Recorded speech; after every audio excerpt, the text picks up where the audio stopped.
عنه بالخلافة إلى ولده يزيد.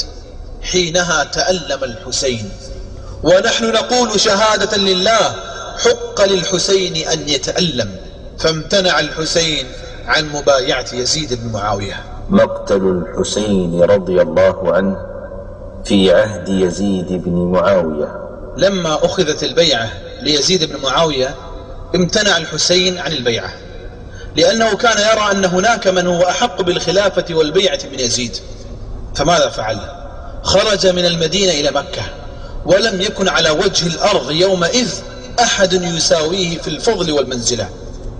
وبلغ أهل العراق أن الحسين لم يبايع يزيد بن معاوية، وذلك سنة 60 للهجرة، فأرسلوا إلى الحسين الرسل والكتب يدعونه فيها إلى البيعة، وأنهم لا يريدون إلا عليا وأولاده رضي الله عنهم أجمعين. وصلت هذه الكتب إلى الحسين أكثر من 500 كتاب ورسالة. عند ذلك بعث الحسين ابن عمه مسلم ابن عقيل ابن أبي طالب إلى العراق ليكشف له حقيقة الأمر، فإن كان الأمر حازما بعث إليه ليركب في أهله وذويه.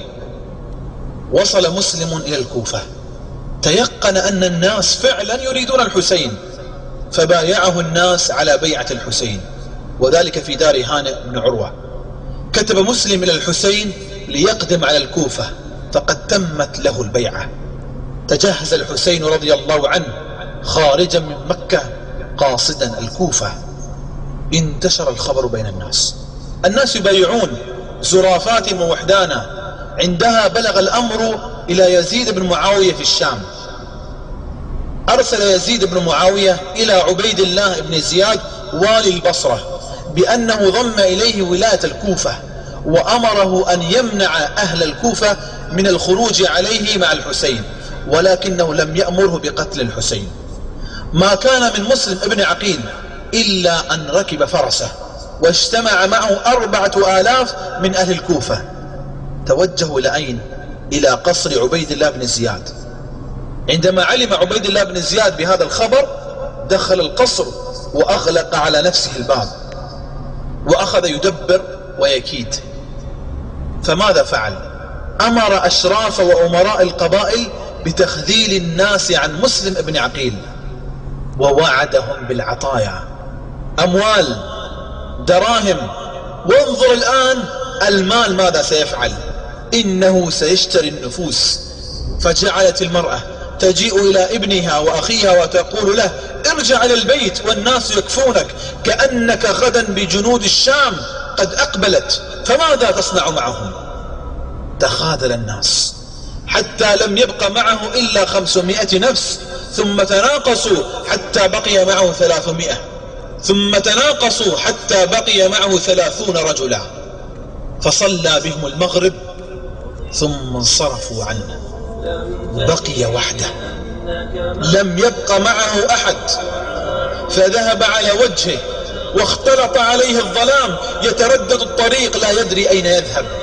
تركوه وحيدا. من أجل ماذا؟ حفنة دراهم. لم تدري بأنك مأثور، ورعاع الكوفة قد غدروا، أعطوك عهودا ودماء، وحبال الخائن منبثر. باعوكم من ثمن بخس ممحوق، والعقبى سقروا. قبض عليه وأمر المجرم عبيد الله بن زياد بقتله، فطلب منه مسلم أن يرسل رسالة إلى الحسين، وهذا نص الرسالة: ارجع بأهلك ولا يغرنك أهل الكوفة، فإن أهل الكوفة قد كذبوك وكذبوني، وليس لكاذب الرأي. ثم أمر عبيد الله بقتل مسلم بن عقيل، فقتل رضي الله عنه يوم عرفة. وخرج الحسين من مكة يوم التروية قبل مقتل مسلم بيوم واحد. الصحابة يحاولون منع الحسين رضوان الله عليهم أجمعين من الخروج إلى الكوفة. خرج الحسين من مكة قاصدا أرض العراق، ولم يعلم بمقتل ابن عمه مسلم ابن عقيل. حاول منعه كثير من الصحابة ونصحوه بعدم الخروج. لماذا؟ لأنهم يحبونه.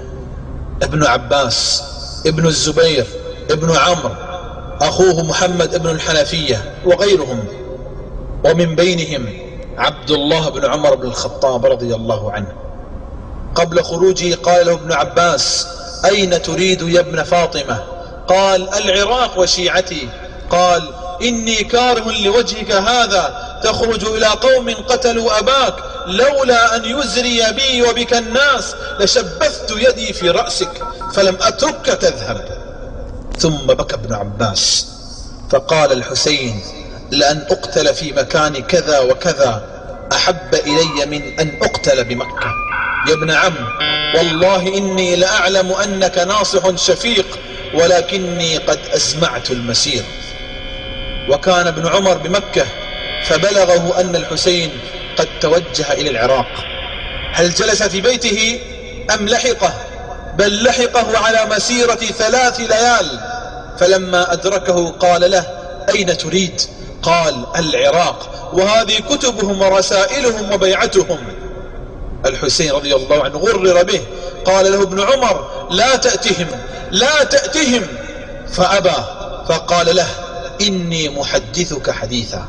ابن عمر يحفظ الأحاديث.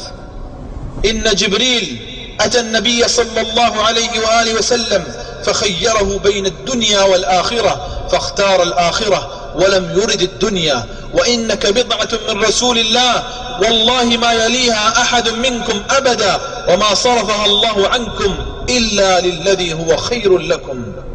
فأبى أن يرجع، فاعتنقه ابن عمر وبكى وقال: أستودعك الله من قتيل، أستودعك الله من قتيل. أبى الحسين على كل من أشار عليه إلا المسير إلى العراق، وسار نحو العراق. مضى الحسين إلى الكوفة. ومضيت حسين إلى سفر والأمة أرقها السفر. فلا إله إلا الله، فلكأني أنظر إلى تلك الزمرة، ولكأني أنظر إلى ذلك الجمع المبارك، فيهم من فيهم أطهر من ولدتهم أمهاتهم، وعلى رأسهم الحسين رضي الله عنه. ومضيت حسين إلى سفر والأمة أرقها السفر. وقفت تثنيك بلا جدوى ودموع الصحبة تنحدر. ومضيت حسين إلى سفر والأمة أرقها السفر.